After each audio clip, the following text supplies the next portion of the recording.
Now, ladies and gentlemen, what exactly is happening between President William Samoei Ruto and his deputy, Professor Abraham Kithure Kindiki, ahead of the 2027 elections?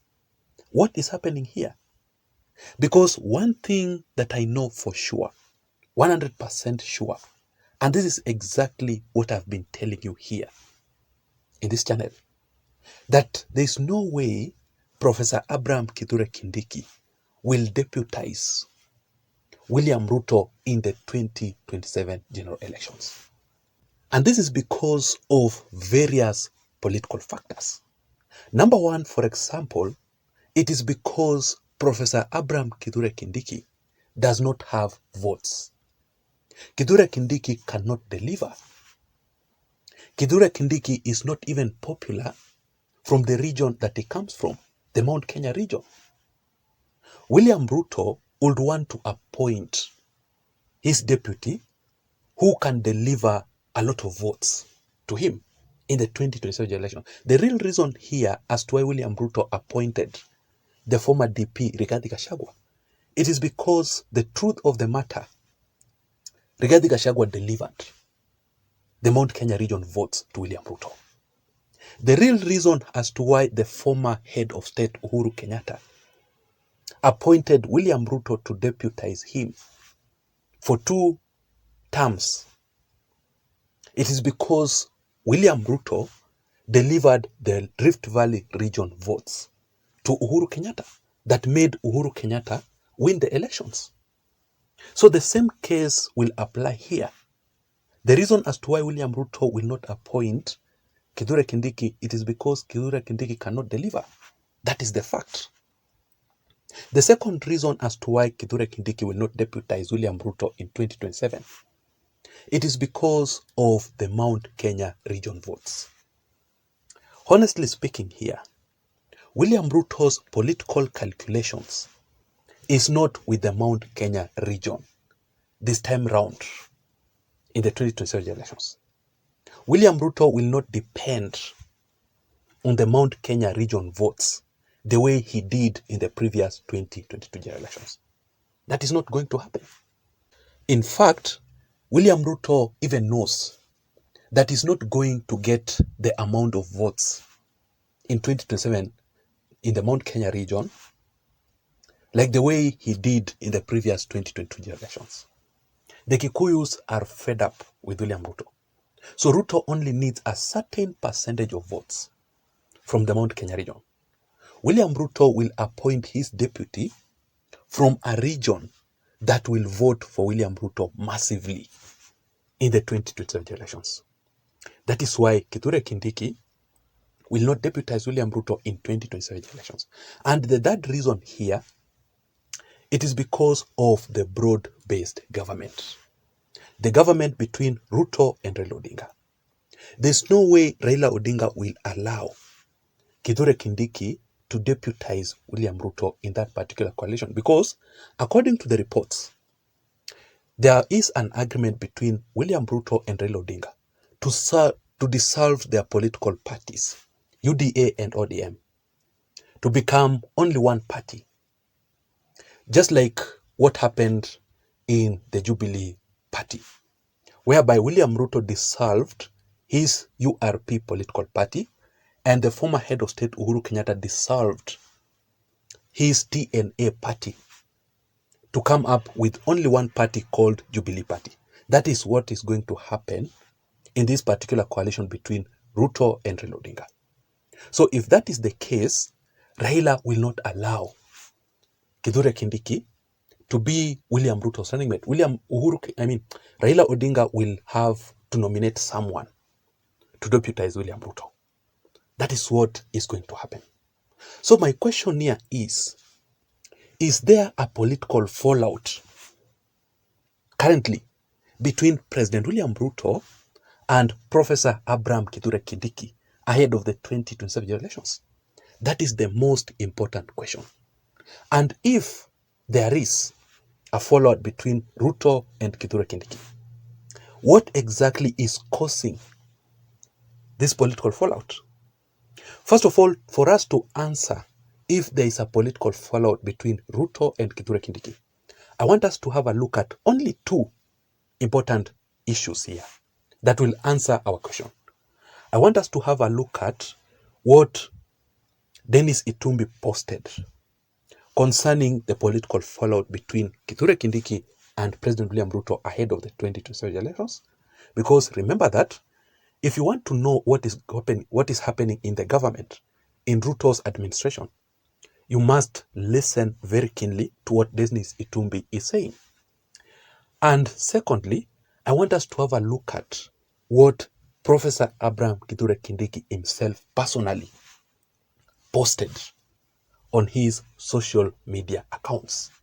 How Kithure Kindiki responded to William Ruto directly, and how Kithure Kindiki responded to Kenyans who are doubting about the fallout between himself, Kithure Kindiki, and President William Ruto. That will answer our question in this particular video.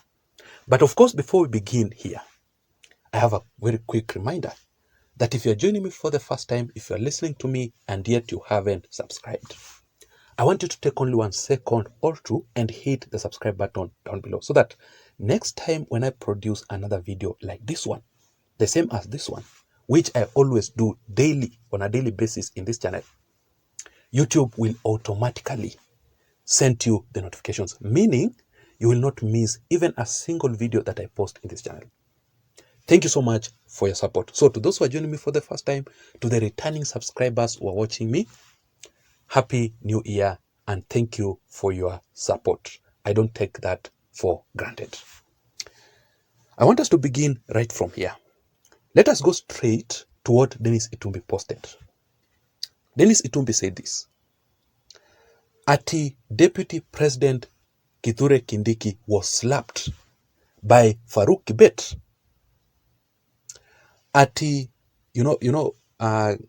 before we proceed, Dennis Itumbi here is trying to reply to those rumors spreading that Kithure Kindiki was slapped by Farouk Kibet.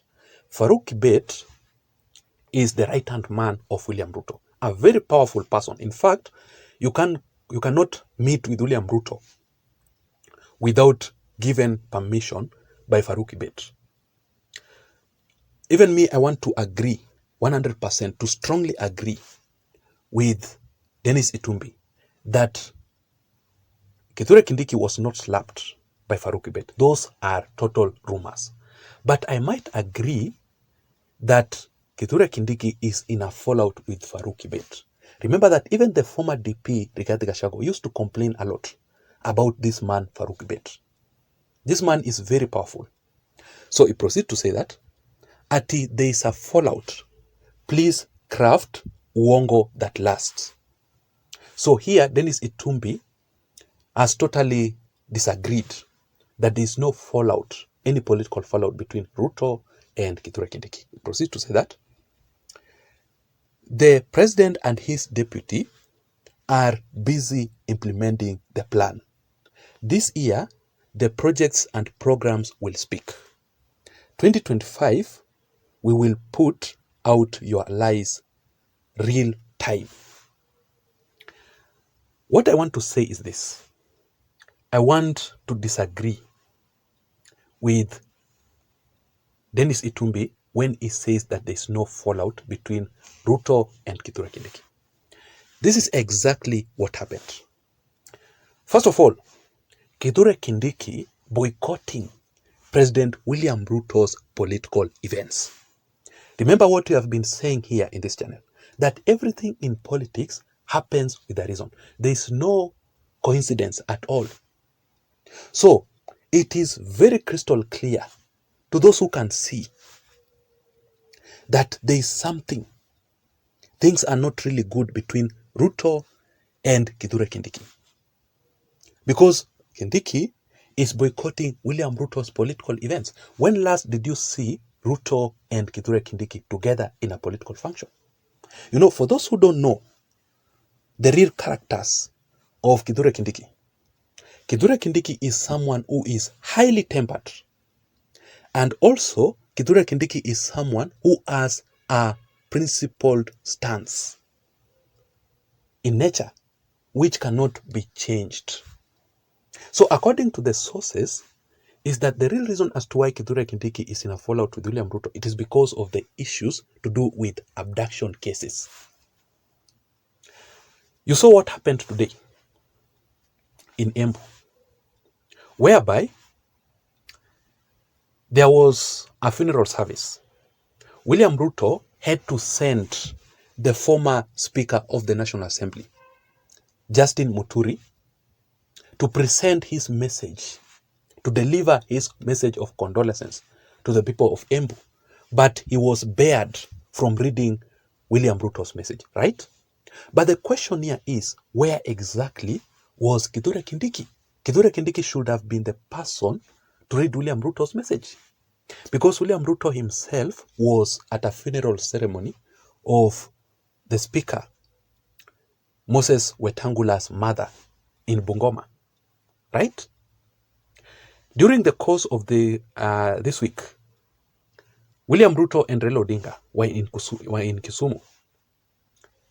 Kithure Kindiki also boycotted Ruto's event. Haya, Kithure Kindiki boycotted William Ruto's two political events. Not even political events. Two very, very important events that he shouldn't have boycotted.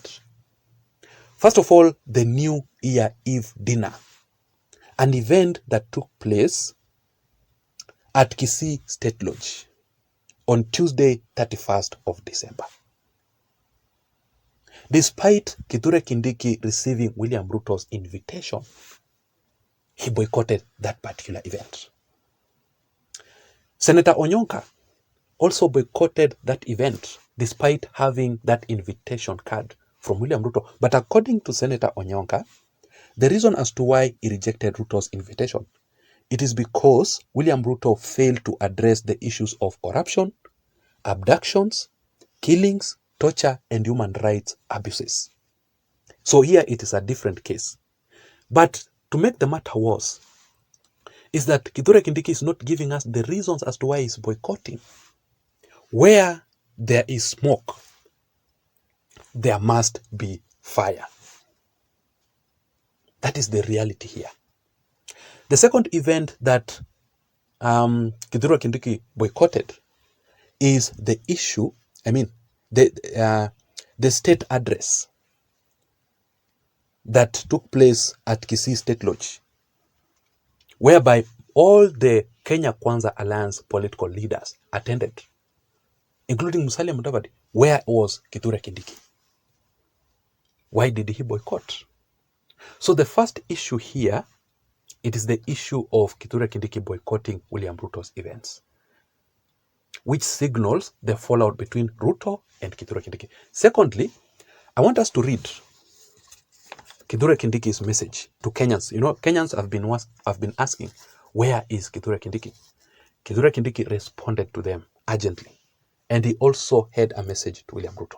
Let me read for you the first message. He says that, this is actually the New Year message from Kithure Kindiki. He says that, happy, blessed, and joyous 2025. God bless your families. God bless Kenya. Kithure Kindiki, Deputy President of the Republic of Kenya. This is a message to Kenyans, wishing them Happy New Year. Then this message here, he says, the beginning of the year provides all of us with the opportunity to renew our collective focus on Project Kenya. Now is the time for each citizen to freshen the resolve to work harder towards a better future and more cohesive nation. This way, I want you to listen, this way will expedite the realization of our vision of a society free from fear and want. God bless this, our land and nation. That was the message. What exactly can you say concerning the issues going on between Kithure Kindiki and William Ruto? I would want you to share your thoughts in the comment section down below. I will go through the comments. Let me see you again in my next video analysis. Remember, my name is Jason. Bye bye and have a good night. Thank you.